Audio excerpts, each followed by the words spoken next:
clock on the wall. On the 7th day of December 1941, it struck the 11th hour. Every hour after that has been, will be, 0 hour. 48 United States of a free and sovereign America are at war. Every American has his job to do, and the will to do it, and the tools to do it with. Pray God he also has the time. Time, the most vital natural resource of a country at war. Every tick of the clock is time won or lost. Every 60-minute sweep, every 12-hour tour of those relentless hands is turning out carload lots of time for us to use ourselves or to give away to the enemy.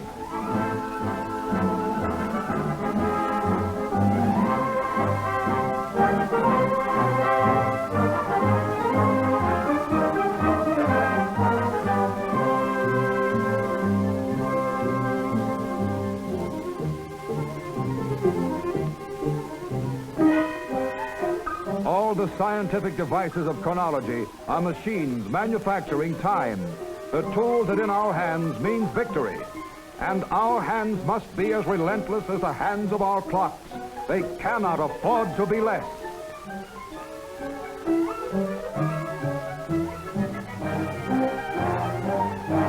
Sunrise over Republic Steel. High noon at Willow Run. Sunfall on the Electric Boat Company. Midnight at the Brooklyn Navy Yard. Dawn to dusk and back to dawn again. 3 8-hour shifts, 1 day. So much can be done in a day if Americans will keep their sleeves rolled up. Inside of 24 hours, 1/20th of a freighter or a tanker can be built. Within those same 24 hours, a squadron of tanks can roll off the assembly line, and a flight of bombers can be made ready from radio to rudder boat.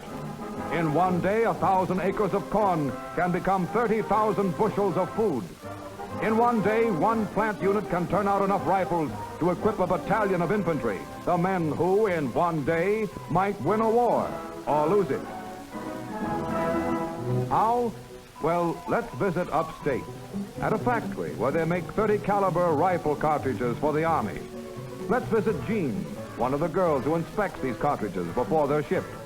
She's a good kid, loves her country, and a guy named Joe. He gave her that pin she's wearing before he went to Australia. She's a good kid, honest, intelligent, but she gets tired in the afternoon sometimes, likes to take extra time off for a smoke. That's all, only a few minutes. A few minutes. It only takes a second to jar the primer out of a cartridge. And it only takes a second to put an OK ticket on a lot that should have been rejected. A cartridge without a primer is one that will never fire.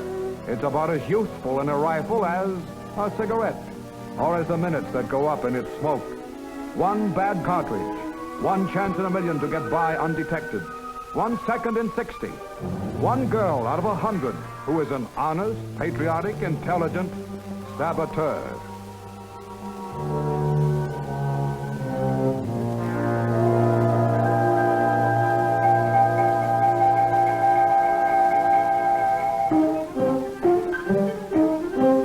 Yes, Jean is intelligent.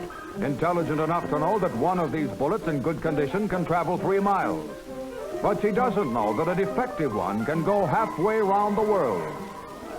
Somewhere in the Pacific, somewhere between the Devil and the Dutch East Indies, is an American scouting patrol.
feel bad about that cartridge missing fire. It should have been rejected. It would have been, too, if a girl named Jean hadn't taken time out to smoke. Now meet J.G., general manager of a large wholesale food house. Makes $12,000 a year. Worn a white collar all his life. That is, except for the cocky one he wore in 1918. Tried to get in this scrap after Pearl Harbor, but they said his son could handle the fighting orders, and he could go on taking food orders. Like this. 50 cases of 14A1. That's code for lifeboat provisions. Notify Martin. That means ship on Monday. Too old to fight, but not too old to work yourself silly trying to get out orders and priorities on time. Time? Holy mackerel. It's 2:30. I'll have to rush like old Harry to make it. Better tell Mabel where I'll be. Oh, no. Why bother? It's Saturday. That lifeboat stuff doesn't go out till Monday. Nothing can come up over the weekend. Besides, I've got an important engagement with a couple of guys. Important engagement with a couple of guys. A couple of guys on the home team. Well, they are leading the league, and it's his first Saturday off in 4 months. And there's nothing that can't wait 9 innings. Nothing, that is, except time and tide and convoys. A change in sailing orders and an urgent wire in code. Lifeboat supplies to be shipped at once. Shipped by a man who is busy coaching at first base. Unfortunately, a convoy can't wait for the last inning. A convoy waits for the tide, and the tide waits for no man. Standing beside a lifeboat, only partly provisioned, 6 American flyers sail for Ireland in convoy on a freighter that falls behind its escort. It's an old story.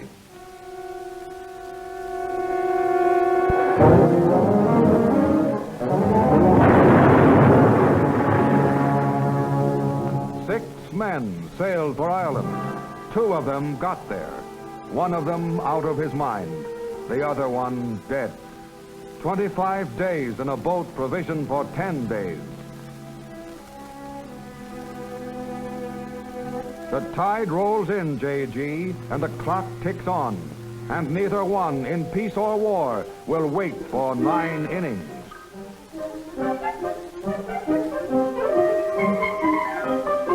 The state of North Australia is 23 time zones away from the state of Michigan. But the clock on the cockpit of the plane over Darwin and the watch on the wrist of the officer in New Guinea are synchronized with the clock at the door of the factory in Detroit and geared to the clock over the water cooler in Kalamazoo. The production rate of our factories and the firing rate of our guns is synchronized by one machine, the clock.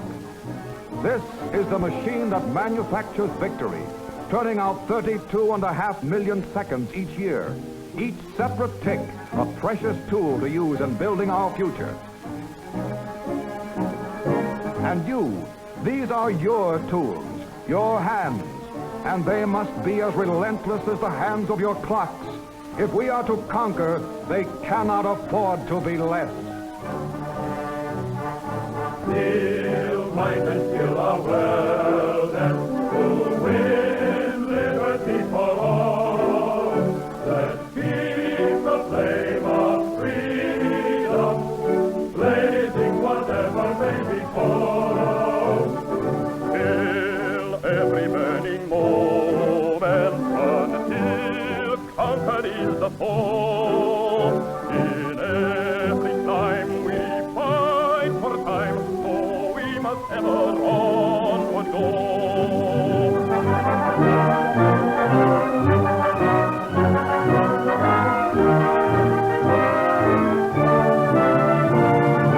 You in the field and farmland, and you in the factory, will help to make men free. Bring peace.